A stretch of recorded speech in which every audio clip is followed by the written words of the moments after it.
The night William walked into that drawing room, everything changed. Not gradually, not diplomatically, not in the slow, measured way royal households usually handle their scandals behind closed doors and carefully crafted statements. It changed the way lightning splits an oak tree, sudden, violent, and impossible to reverse. The man who would one day wear the crown stepped across that threshold with his jaw locked tight, his eyes carrying the cold fury of someone who had spent a lifetime watching a ghost live inside his father's heart, only to discover that someone had tried to bury that ghost in the dirt, in the garden, in the dead of night. And the woman responsible was standing right there, her silk dress stained, her hands trembling, her composure collapsing faster than she could hold it together. Camilla, queen consort, the woman who had spent decades fighting, enduring, calculating every step to secure her place, stood exposed in a way no royal training could prepare her for. Finished. But to understand how everything reached that moment, we have to go back. Back to the hour when the palace was asleep, and one decision set everything in motion. Because betrayal doesn't arrive loudly. It doesn't announce itself. It moves quietly, carefully. It hides behind routine, behind familiarity, behind trust. And by the time it reveals itself, it's already too late. Picture the palace on a quiet evening. No ceremonies, no cameras, no crowds, just stillness. Buckingham Palace stood wrapped in silence, its long corridors dimly lit, its walls lined with portraits that had watched generations rise and fall. King Charles III had left hours earlier. His schedule was fixed, locked in, predictable. His return before midnight wasn't just unlikely, it was impossible. She had made sure of that.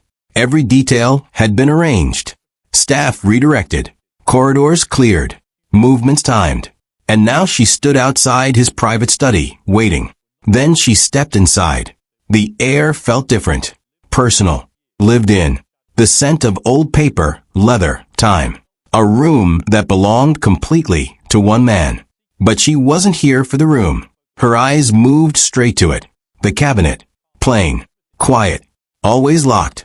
Always untouched. For years it had bothered her, not because she didn't know what was inside, but because she suspected exactly what it might be. She had watched him. Noticed the subtle shifts. The way he would position himself between that cabinet and anyone who came near it. The way he redirected attention without making it obvious. He protected it. And tonight, that protection was gone. Her fingers tightened around the key she had taken days earlier. Stolen carefully from the butler's ring during a distraction she had created herself. The planning had been perfect. Now came the moment. The key slid into the lock. A soft resistance. Then click. The cabinet opened. Inside a single object. A worn leather box. Not decorative. Not ceremonial. Personal. Intimate. Something that had been held, opened, revisited countless times. She lifted it slowly. And then she saw the engraving. Forever longing. D. The letter hit her instantly. Diana, Princess of Wales. Not spoken. Not present. Not alive. And yet still here. Still protected. Still loved. Her breath tightened as she opened the box. Inside a bracelet. Beautiful. Delicate. Private. Not meant for the world. And beneath it a letter. His handwriting. Careful. Familiar. Honest in a way he never allowed himself to be in public. Words of love. Of memory. Of something that had never truly ended. And in that moment, everything inside her shifted. This wasn't curiosity anymore. This was something else. Something deeper. Darker. Years of comparison. Years of standing beside a man whose heart had never fully belonged to her. Years of being measured against a memory that refused to fade. It all collapsed at once. The jealousy wasn't sharp. It was overwhelming. She almost tore the letter apart right there. Her fingers tightening. The paper bending under pressure. But she stopped. Because destruction leaves traces. And she understood something very clearly. If this was going to disappear, it had to disappear completely. She closed the box. Slipped it inside her coat. Locked the cabinet. Restored everything exactly as it was. And walked out. Calm. Controlled. Invisible. But inside the decision had already been made. That night, she moved through the palace like a shadow. Out into the garden. Cold air. Silence. Darkness stretching across the grounds. She reached the ancient oak near the perimeter wall. A place far from cameras. Far from patrol paths. A place she had studied carefully. She knelt and began to dig. The soil gave way easily, each movement faster than the last, driven not by panic, but by something more focused, more determined. When the hole was deep enough, she placed the box inside, covered it, pressed the earth down firmly, erased every sign. Then she stood and walked away, believing it was over, believing the past had finally been buried. But she wasn't alone that night, unseen, silent. A guard had been watching. From the shadows, he saw everything. The digging, the burial, the moment the earth closed over the box. And he waited until she was gone. Then he moved. He dug the box back up, brushed away the dirt, read the engraving under the faint light, and understood exactly what he was holding, and exactly what it meant.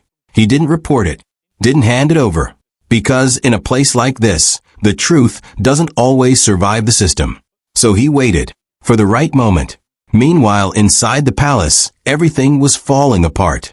King Charles III returned earlier than expected. Minutes later, the cabinet was opened, and the box was gone. The reaction wasn't royal. It was human, urgent, desperate, raw. Orders were given, rooms searched, guards deployed. Because this wasn't just an object. It was memory. It was something he had carried for decades. And now it was gone. 3 days passed. Heavy, silent, suffocating. Then came the moment. The guard stepped forward, closed the study door, locked it, and placed the box in front of him. For a second, everything stopped. Then Charles moved, fast, opened it. The bracelet, the letter, untouched. Relief hit, but it didn't stay. Because then came the truth. Every detail, every movement, every second of that night described clearly. No confusion, no doubt, only certainty. And with that, something changed inside him. Grief turned into something else. Something sharper. Something colder. The confrontation that followed was inevitable. The drawing room doors opened with force. She looked up, saw him, saw the box, and instantly understood. It was over. He didn't shout. Didn't need to. His voice was low, controlled, more dangerous that way. He described everything. The garden, the tree, the burial, each word closing the distance between them. There was no space left to deny anything.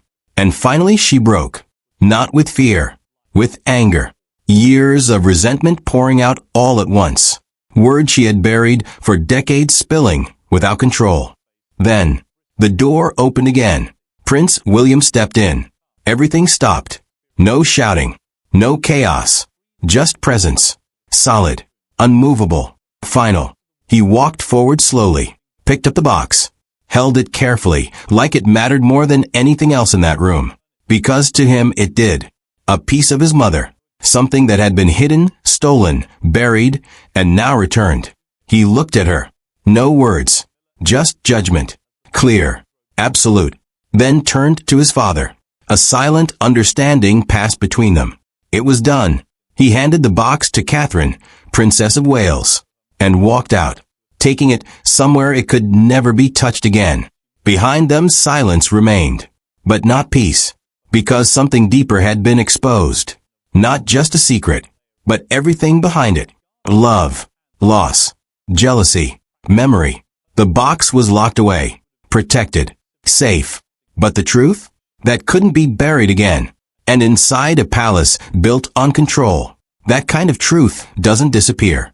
It waits for the next moment to break everything all over again.